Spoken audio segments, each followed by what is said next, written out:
Аз съм една от вас и днес вие се срещате с мен, Диляна.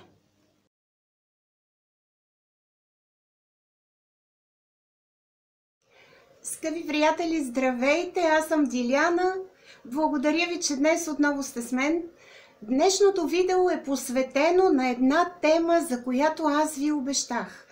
Темата е за хората с зависимости, алкохолици, наркомани, играещи електронни игрички, сексуални маниаци и всички останали, които са с някаква зависимост.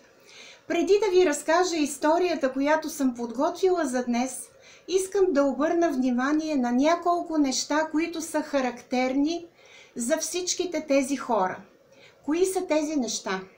Винаги при тези хора има някаква емоционална нестабилност. Има някаква зависимост или страх от някого или от нещо. И всъщност всичките тези неща изиграват ролята на препъни камък, чрез която съответният човек не може да се справи с проблема, който се получава при него. Започвам с историята, която съм ви подготвила за днес. Тя е наблюдение на мое близко семейство. Тази история е много стара, от преди около 35 години. Запознах се с това семейство по времето, когато бях в майчинство.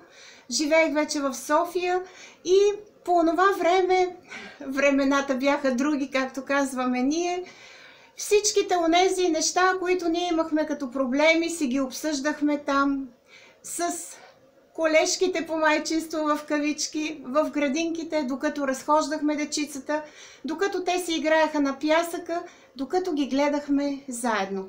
И всъщност тогава аз се сприятелих с това прекрасно семейство. Те бяха млади хора, тя беше 20+, той беше 30+, имаха голяма разлика, 10 години, но това не им пречеше те да бъдат щастливи, да се обичат, да са влюбени, да изпитват радост от съжителството си. И всъщност, след известно време, започнаха проблемите при тях. Ние се сприятелихме много, живеехме наблизо, по всички празници бяхме заедно и всъщност аз можах отблизо да наблюдавам какво се случва при този мъж. Той бавно и полека се алкохолизира. Стигна се до там, че той не поемаше абсолютно никакъв ангажимент към децата. Те имаха 2 дечица, момиче и момче, към семейството, към съпругата си. Просто той беше сляп и глух за проблемите, които семейството имаше, или да речем не даваше грижата, която трябваше като съпруг и като родител да даде. Но историята започва много по-отдавна, от времето, на което аз станах свидетел. Този мъж имаше властна майка. Тя рано бе останала вдовица. И всъщност той получаваше непрекъснати обаждания от нея и непрекъснати заплахи, че той трябва да се грижи за нея, че тя е по-важна от съпругата му, с която вече той има семейство, че той трябва да посещава майка си всяка седмица. Те и двамата бяха от едно градче, не много близо до София, тогава беше на около 1 час път. Сега е вече на 30 минути, защото имаме магистрали, но представете си, всяка събота и неделя те пътуваха, за да могат да угодят, както казват бабите, на майка му, за да може тя да се похвали на съседите, че ето виждате ли, снахата си е дошла и те са дошли да видят, нали, нея свекървата. Това продължаваше години наред и аз съм наблюдавала как те с малки деца, бебета и с по-големи деца, те пътуваха всяка събота и неделя, т.е. те нямаха необходимото им време през уикенда да бъдат семейство, да се посветят един на друг или да са заедно в грижите за децата, тъй като мъжът работеше от сутрин до вечер, съпругата след майчинството също, и се появи някакъв като че ли луфт между тях. Но Психологическия момент, нали, в тази история е свързан с майката, която упражняваше натиск, грубо казано, като настояваше, че тя е по-важна от създаденото от сина й семейство. По този начин майката изигра една доста отрицателна роля. Мъжът, който бе много добър човек, бе много емоционален, но някак си не показваше емоциите си извън себе си. Сякаш преживяваше този натиск от страна на майката много тежко. Той не споделяше с съпругата си, че майка му поставя условия те непрекъснато да й обръщат внимание, непрекъснато да са около нея, непрекъснато да пътуват. В същото време той имаше приятели, както ние ги наричахме по това време ергени. Тоест, те нямаха семейства, те бяха неженени и той се виждаше с тези си приятели периодически. Тоест, всяка вечер след работа, вместо да се прибере в къщи, той отсъстваше и той беше с тези приятели. Работата му действително беше много натоварена, както казваше, нали, моята близка. Той работеше в една фирма за преводи и всъщност те контактуваха с различни институции, трябваше да участват в различни официални събития за преводи, на коктейли, на събирания, на приеми и всъщност, понеже той знаеше много езици, трябваше да участва. И може би няколко години след това, когато разговарях с моята близка, тя ми каза, че отношението на нейния съпруг към нея много се е променило. Че всъщност той няма време за нея, няма време за децата, а тя е възпитавана патриархално и трябва по всякакъв начин да поеме ангажимента за него, за семейството и за създадените от тях деца. Тоест, тя бе поела грижата да бъде мъж и жена в семейството, докато нейният съпруг изпълняваше волята на своите приятели и волята на своята майка. Те пътуваха всеки уикенд до мястото, където живееше майка му. Той се виждаше всяка вечер буквално в тези 5 дни от седмицата останали с неженените си приятели и всъщност за съпругата в неговия живот и за децата му нямаше време. След известно време този мъж започна да пие и това негово пиянство започна да се отразява не само на семейния му живот, но и на работата му. Някои от колегите му се срещнаха с жена му и казаха, че съпругът ти е започнал да пие. Тя се опита да направи някакви неща, беше се срещала с психолози, с психиатри, но те всички казаха, че тя не може да му помогне, ако той не отиде сам и не декларира, че има нужда от помощ, че такива са законите. Съпругът ти обаче отказваше да приеме, че той има проблеми с алкохола. Тогава тя се обърна към свекървата, към неговата майка и каза, че детето й има проблем.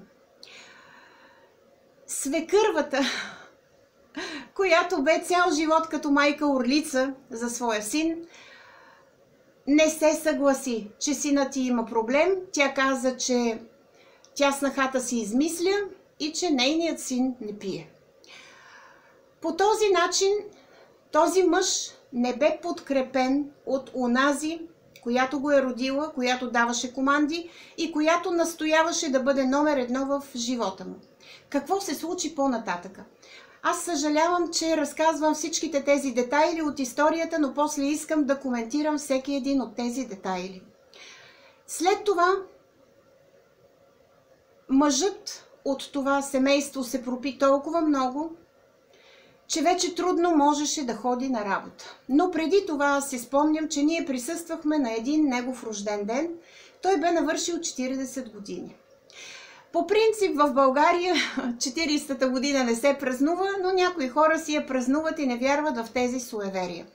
И аз си спомням тогава, че неговата майка бе дошла, съпругата му бе подготвила абсолютно всичко, имаше, дето се казва, от пиле мляко по това време, и тогава на това празненство се появи душата на неговия баща.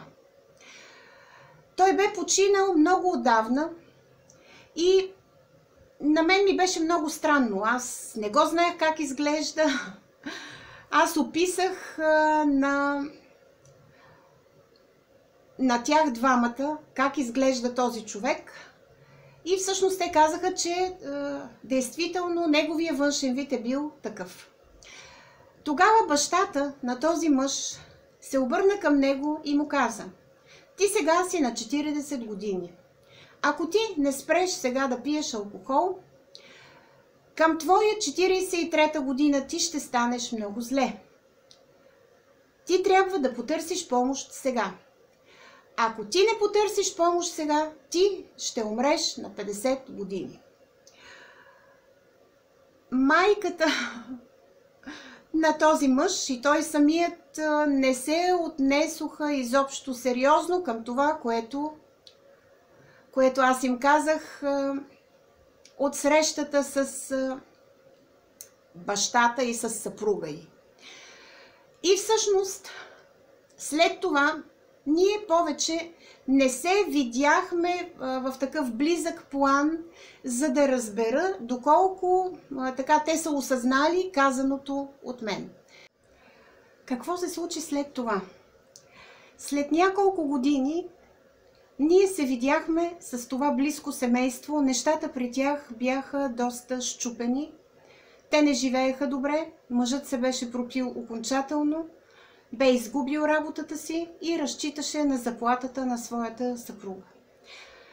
Тя ме покани да отида от тях и всъщност, когато аз влязох в къщата, тя светна лампата и аз с изумление установих, че някакви сенки все едно избягаха по коридора и се скриха зад засечката на коридора към другата стая. Аз бях смаяна и я попитах: тя вижда ли ги тези сенки? И тя ми отговори: да, знаеш ли, аз заради това те извиках, понеже ти се занимаваш с различни неща, които са необясними, изследваш ги, описваш ги. Аз исках да те попитам какво е това. Това го виждам не само аз всеки ден, това го виждат и моите деца. И ние мислихме, че вече се побърквахме, че нещо на нас ни се случва, че не сме добре психически. Тогава аз си обясних, че това, което ние в момента наблюдаваме, е нещо много тежко. Това са едни развъплатени същества, които явно покрай съпруга й са се заселили в дома им. Попитах я те дали имат психически спокойствие в къщи, когато се приберат. Тя каза: не. Ние усещаме една тревожност непрекъснато, едно напрежение. Ние изпитваме някакъв необясним страх. И всъщност ние не знаем всичкото това откъде идва. Отделно съпругът ми, каза тя, започна да се държи издевателски, нали, към мен. Започнаха някакви вербални обиди, т.е. някакви лоши думи, които той казва. Тя каза, че на няколко пъти той е посегнал, нали, и е ударил, че е започнал да води в къщи някакви други хора, които са от квартала, някакви алкохолици, нали, като него, и че всъщност тя не може нищо да направи повече. Но каза, че си е разбила съня, т.е. тя не може да спи нормално, че изпитва някакъв страх, изпитва някаква тревожност и просто не знае какво да направи. Тогава тя сподели с мен, че смята да се разведе, за да може да се опази, да опази и децата от тази бушуваща агресия, която тя наблюдава от страна на своя съпруг. Всъщност те се разведоха, разделиха се и тя продължаваше да бъде и баща, и майка за тези деца. Децата се срамуваха от баща си, те отказваха да го видят. Даже един път го бяха срещнали в София и той не ги беше познал. Те бяха просто потресени от тази случка и казаха, че за тях той повече не съществува, тъй като те не го усещат като баща. Те изпитват срам и изпитват страх от него. Какво стана по-нататъка? По-нататък, години след това, ми се обади моята близка и ми каза: знаеш ли, моят съпруг е починал, обадиха ми се току-що и аз я попитах на колко години е починал. И тя ми каза: той навърши 50 години и няколко месеца след това почина. Тоест, онова, което баща му беше казал, всъщност, за съжаление, се изпълни. Аз не бях щастлива от този факт, защото той можеше и да не умира. Душата на баща му бе дошла да го предупреди, но той не взе под внимание това предупреждение. И на мен ми беше много жал за него, защото той беше добър човек, но просто не можа да осъзнае, че действително има проблем и не можа по никакъв начин да реши този проблем. След погребението се обади моята близка и каза, че има проблем. Че вечерта след погребението двете деца са сънували един и същ сън. В този сън те са видяли баща си, който е стоял до тях, карал се с тях и ги е питал: вие защо не дойдохте да ме видите преди аз да умра? Този сън бе направо потресаващ и моята близка ме помоли за помощ, какво те да направят, защото децата също бяха изплашени и не знаеха какво може да им се случи. Тя ги беше страх да заспят на следващата вечер и тогава аз ги посъветвах да отидат в първата църква, която е до тях, и да поръчат една 40-на литургия за успокоение на душата на бащата. Помолих я на другия ден, след като поръчат литургията, да ми се обади и да ми каже какво се е случило. На втория ден след погребението, децата отново бяха сънували заедно един и същ сън. Как баща им идва, но стои до вратата, не говори, не влиза, но те го виждат. А литургията е била поръчана и е щяла да тръгне след 2 дни в църквата. Всъщност тази история приключи с това, че аз потърсих информация от информационния канал и попитах къде ще отиде душата на този мъж.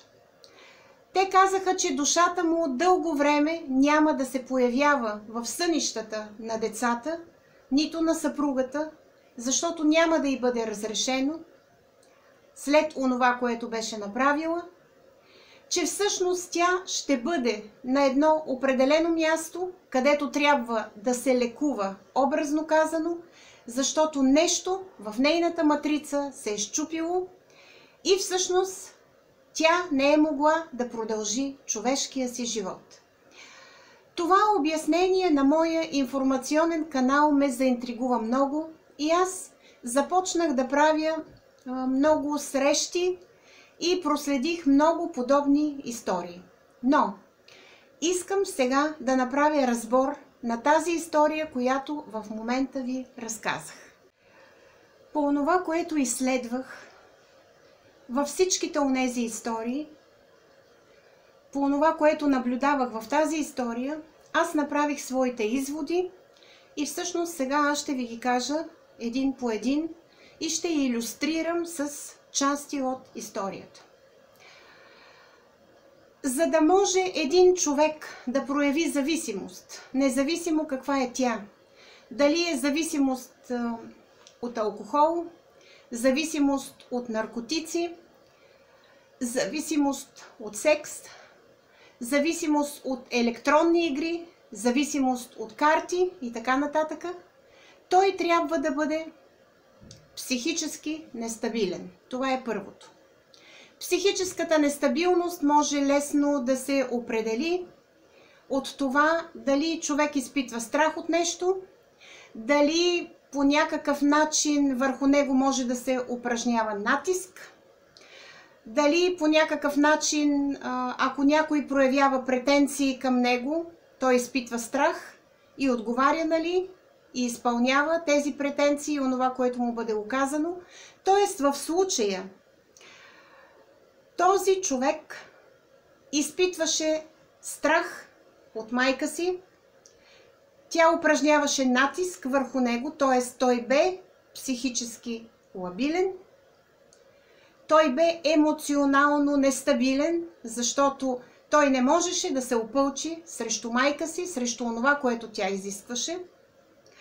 От друга страна, той имаше натиск от страна на своите приятели, така наречените ергени, неженените приятели, които искаха да бъдат във всяка една свободна минута с него. Те отказваха да приемат, че той има семейство, че той има деца, че той има други отговорности като семеен мъж. Той не можеше да им се противопостави, защото ги обичаше, т.е. в основата на двете неща, на натиска на майката и натиска от страна на приятелите, стоеше една обич, която този мъж изпитваше към майка си и към приятелите си. Той позволи да бъде манипулиран, това е точната дума, чрез този натиск, който бе упражняван върху него. От друга страна, този мъж бе безотговорен, т.е. той имаше отговорност към съпругата си и към семейството си, но той не можеше тази отговорност да я покаже, като се опълчи на натиска на своята майка и на натиска, който неговите приятели упражняваха. Тоест, в лицето на съпругата и на децата си той изглеждаше безотговорен, защото той не можеше да се грижи за семейството, което бе създал. Следващия важен пункт е всъщност вътрешната борба, която този мъж е водел, как да се опълчи на майка си и как да се опълчи на приятелите си. Но понеже не е имал достатъчно сили, понеже е бил добър човек и е бил слаб характер, той не е могъл да направи онова, което е трябвало. Т.е. да застане мъжки и да каже и на двете страни, и на майката, и на приятелите си: аз имам семейство, за мен то е номер 1, всички вие сте под номер 2. Аз мога да се виждам с вас, когато нямам грижи и ангажименти към семейството си. Аз ви обичам, но аз имам нужда да се грижа за семейството си. Следващият много важен пункт е свързан с енергията на неговото тяло. Когато човек изпитва страх, когато е подложен на напрежение и на натиск, енергията в неговото тяло намалява. Ние говорихме, че енергията в нашия организъм е като един цилиндър, че тя е 100%. В момент, в който обаче ние започваме да изпитваме страх, тази енергия намалява. Тоест, страхът отваря врата и тази енергия излиза навън, образно казано. Тогава се оголват последните две чакри, 6-та и 7-ма чакра. Когато говорихме за чакрите, аз ви обясних. Когато енергията намалее в организма до 80%, например, тези две чакри, 6-та и 7-ма, се оголват. 6-та и 7-ма чакра служат за връзка с отвъдното, за връзка с различни души, които са около нас, които са не върнали се в отвъдното, така наречените астрали или така наречените развъплатени същества. Тоест, човек може да стане лесен обект или лесна плячка на тези същества. Какво имам предвид? Когато един такъв човек е подвластен на алкохола, около него, когато са отворени 6-та и 7-ма чакра, започват да се прилепват. Буквалната дума е прилепват този тип развъплатени същества, които са на алкохолици. Или да речем, ако човека е наркоман, на наркомани. Или да речем, ако човека има зависимост, нали, от секса, на сексуални маниаци. Или да речем, ако човекът има зависимост от картоиграчество, от хазарт, нали, такива души. Тоест, всичките тези астрали са не прибрали се в отвъдното души. Те търсят лесна плячка. Те са останали тук на земята и търсят лесна плячка. Какво имам предвид под лесна плячка? Те търсят някой, който проявява някаква малка зависимост в някаква посока. Когато те се прилепват към него, този някой започва да проявява все по-голяма зависимост от тези неща. Тоест, онова, което аз видях в апартамента на това близко семейство, бяха астрали или бяха развъплатени същества на алкохолици. Те се бяха прилепили към този мъж и всъщност те го караха, буквално. Те го бяха обсебили.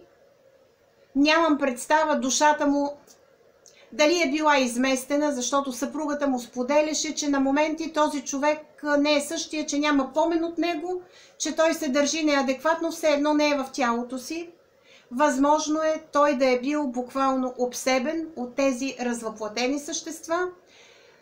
Единствената цел на тези развъплатени същества е чрез неговото тяло те да пият алкохол, образно казано. Развъплатените същества винаги се прилепват към хора, които проявяват някаква малка зависимост. Чрез тях тази зависимост става по-голяма и тяхната единствена цел е, влизайки в съответното тяло или прилепвайки се към него, те да нахранят желанието си за нещо. Например, те искат да пият алкохол, влизайки или прилепвайки се към тялото на някого, те усещат вкуса на алкохола. Или те искат да играят хазарт по същия начин, прилепвайки се към тялото, нали, на някого, те го карат той да прави това и те получават някакво лично удовлетворение, нали, от цялата тази история, т.е. от крайния резултат. С други думи казано, когато 6-та и 7-ма чакра са оголени, човекът става обект на тези развъплатени същества или на тези астрали и той става тяхна лесна плячка. И тогава вече е много трудно на него да му бъде помогнато, защото те стават все повече и повече. Тоест, ако един се е прилепил към него, идва втори, трети, четвърти, пети. Ако човекът се събира с компания на алкохолици, както е било в този случай, около тях може да има тълпа от подобни астрали.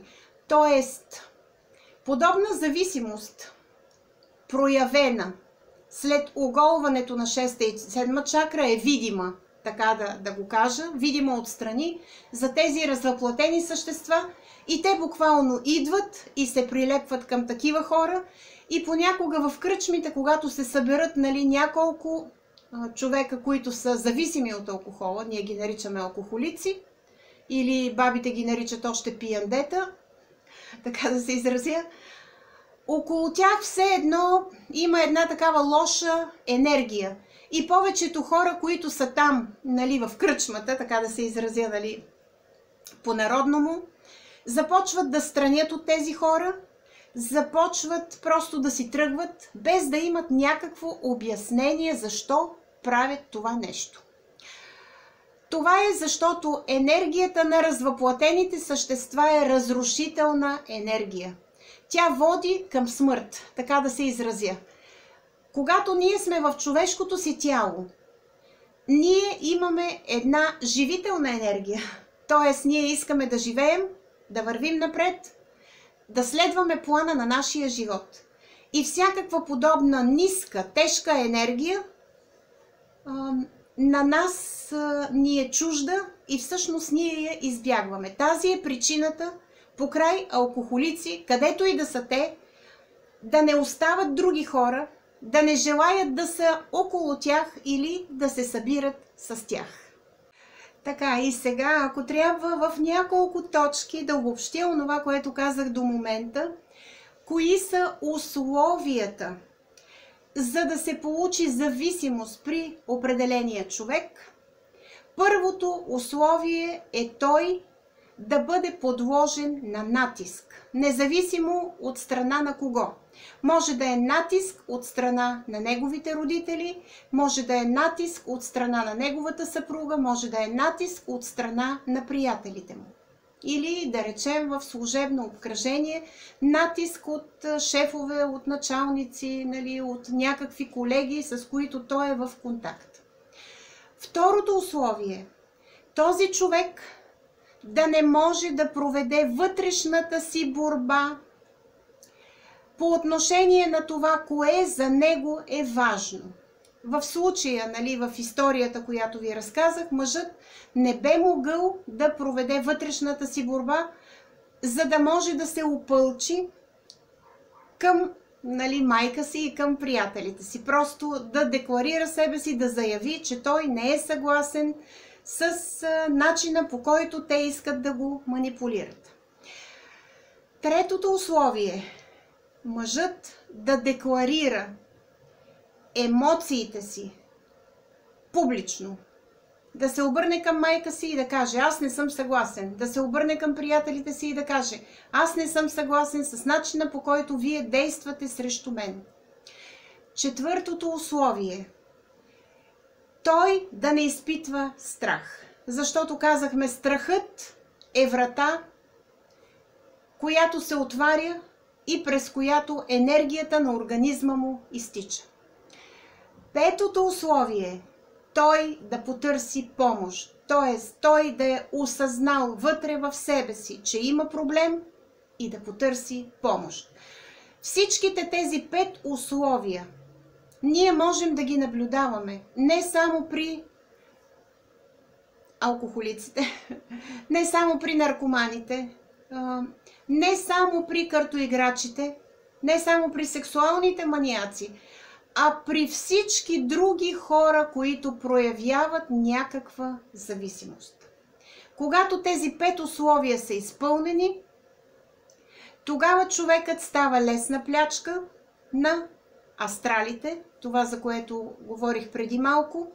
Тогава той няма достатъчно енергия, за да се пребори тялото му, тъй като психиката му е оголена и той действително става зависим от тези астрали или от тези развъплатени същества.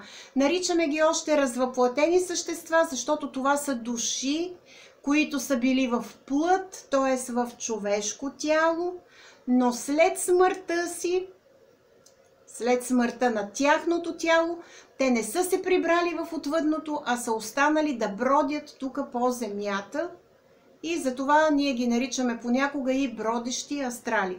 Но тези бродещи астрали са точно такива души, които просто не са се прибрали в отвъдното, защото се страхуват, че ще понесат своята санкция там за онова, което са извършили. До сега ние обяснявахме условията от гледна точка на земното, на нашия човешки живот. Сега аз ще обясня едно друго условие, което е от гледна точка на космическите закони. То е свързано с нашата душа. Нашата душа е енергия. Да го кажа така, тя е 100% енергия. Нашата душа е част от Бога, т.е. тя е свързана с първоизточника, с Бог. И Бог е свързан по всякакъв начин с нашата душа. Нашите молби биват чути от Него и нашите молби биват изпълнявани от Него, когато са искрени и когато ние сме заслужили Божието благословение, така да го кажа, и благоволение. Нашата душа, бидейки 100% енергия, обаче, понякога, когато минава през различните изпитания мога да ги обясня така. Те са като една стълба нагоре. И когато ние минем първото изпитание, минаваме едно ниво по-нагоре. Когато минем второто, още едно ниво. Тоест ние вървим, за да стигнем до върха, образно казано. Когато обаче ние не можем да минем дадено изпитание, нещо вътре в нашата душа се счупва. Образно казано, появява се дупка. Така както е в електронните игри, тези, които играят електронни игри, знаят, че те са така организирани, че в момента, в който всичко е добре и се появи някъде, може да е в основата, може да е по средата на електронната игра дупка, всичко се срутва надолу. Тоест, да го съотнеса по друг начин. Ние сме като Сизиф, който бута камъка. Тази притча за Сизиф вие я знаете. Той бута камъка и още, стига догоре и не може да се задържи този камък там отгоре на билото, а се връща обратно. По същия начин това срутване аз го съотнасям към нашата душа. Нашата душа, когато не може да мине съответното изпитание, нещо в нея се счупва и буквално следва срутване. Тоест, човекът не може да се справи, душата, която е в човешко тяло, не може да преодолее това изпитание. Но това срутване причинява на нашата душа енергиен проблем, така да се изразя. Счупва се нещо в матрицата на нашата душа. Не мога да го обясня, по друг начин. И всъщност, ние се опитваме да се справим с дадено препятствие, но не можем.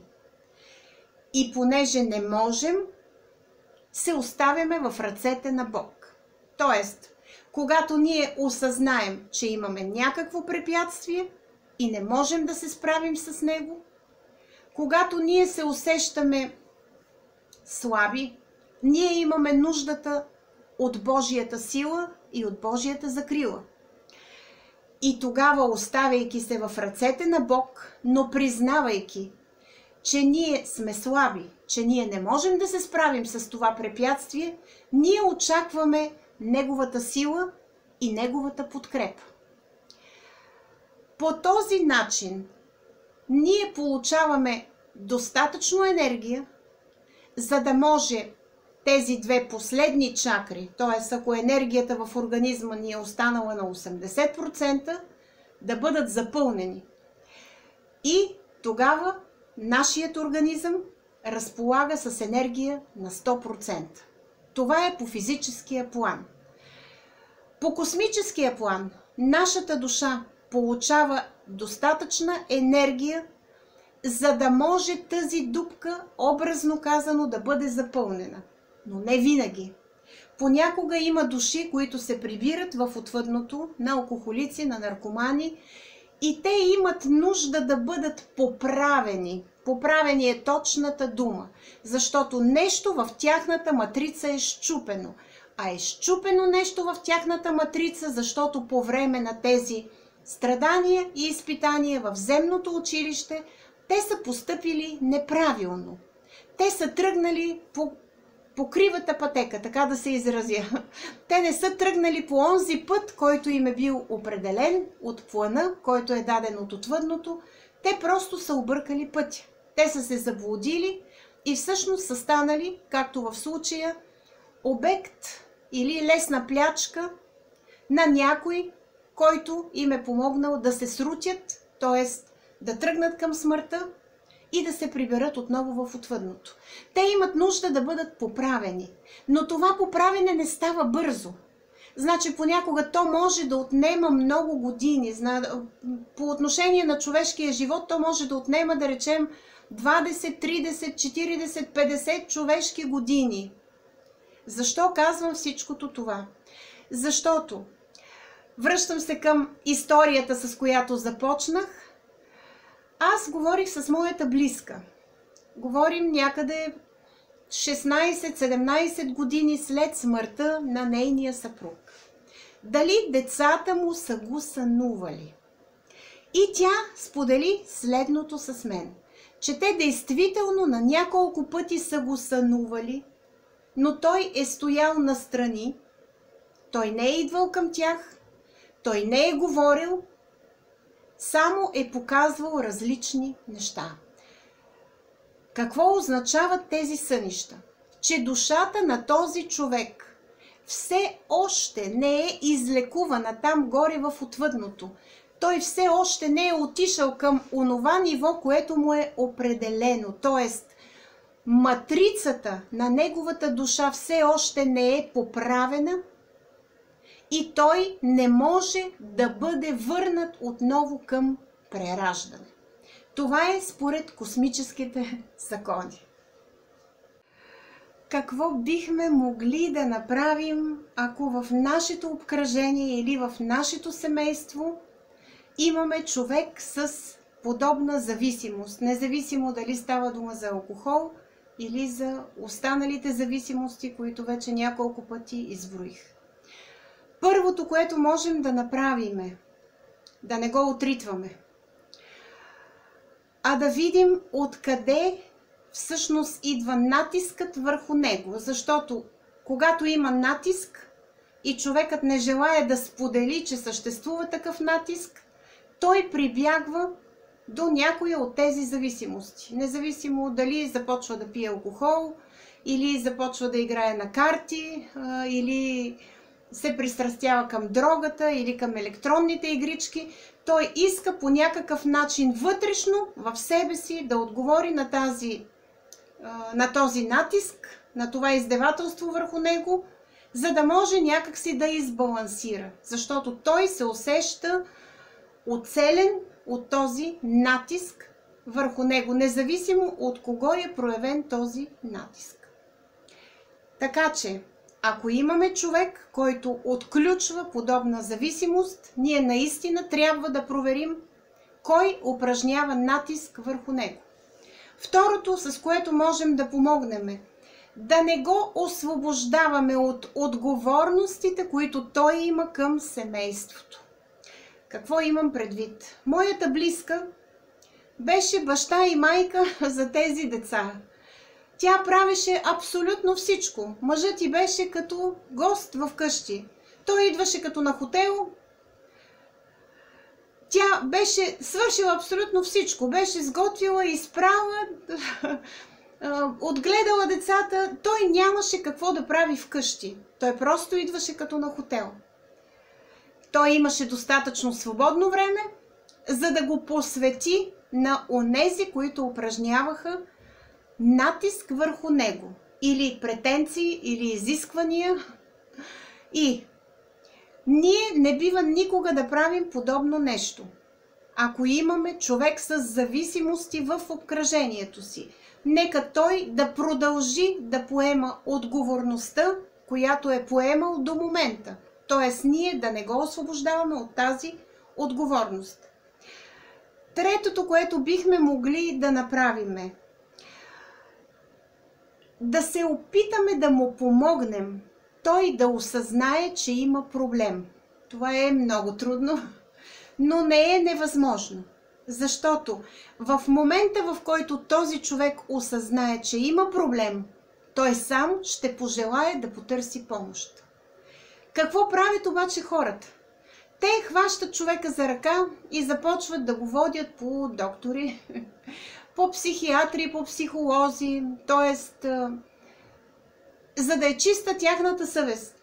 Аз ги разбирам, нормално е това да бъде направено, защото когато става дума за партньор, другият партньор усеща отговорност, че трябва да помогне. Но при хората с зависимости, независимо какво правят другите около тях, дали ги водят за ръка при всичките тези лекари, психиатри, психолози, те не получават помощ, защото те сами не са пожелали тази помощ.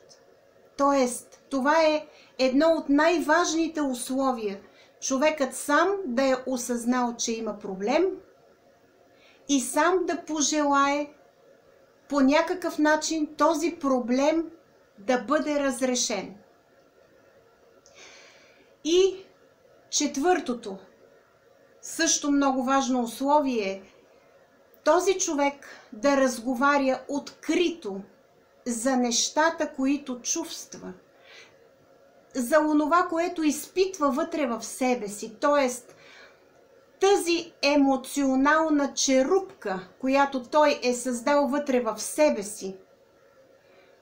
Ако можем да помогнем да бъде счупена или да бъде отворена, за да могат всичките тези чувства, които са насъбрани на гняв, на омраза, ако щете, на недоволство, на неудовлетвореност, да бъдат изкарани навън. Защо казвам това? Защото когато човек посяга към алкохола или към някои от другите неща, той изпитва в себе си първо страх, после гняв, че не може да отреагира. Той търси лесния начин да се справи с проблема и си смята, че като, да речем, ако пие алкохол, ако изпие една чашка и се успокои, нещата ще се балансират. Това не е така. Тоест, ние трябва да помогнем той да отвори тази емоционална черупка, в която е събрал всичките тези негативни емоции, да започне да говори за тях. Това е първа стъпка към осъзнаването. Втората стъпка е да започне да се бори срещу онези, които му причиняват тези издевателства или които отправят към него този натиск. И третата стъпка, която той сам може да направи, е да потърси помощ. В това ние можем да му помогнем по човешкия начин, защото това се случва пред очите ни, около нас, и ние не можем да бъдем, как да кажа, само наблюдатели в онова, което преживяваме. Ние сме участници в него, ние също понасяме нашата тежест, ако това се случва в нашето семейство. И даже в Америка има много създадени клубове не само за анонимните алкохолици, те да отидат и да разкажат какво им се случва и какво преживяват, за да бъдат подкрепени от такива, които са като тях, които честно са осъзнали какво се случва. Но в Америка съществуват много клубове за семействата на алкохолиците, които са пострадали от тях. За децата на алкохолиците, за съпругите, за близките, които също са преки свидетели и участници в онова, което се случва. Скъпи приятели, по тази тема ние можем да говорим още много. Аз исках само да представя една история в отделните й части, да я коментирам, защото съм сигурна, че всички онези, които са имали в обкръжението си някой с зависимост, който им е близък, когото са загубили или когото, как да кажа, за когото в момента търсят начин как да му бъде помогнато, преживяват всичките тези чувства на моите близки, за които аз ви разказах, и търсят начин как да се справят с проблема и търсят помощ.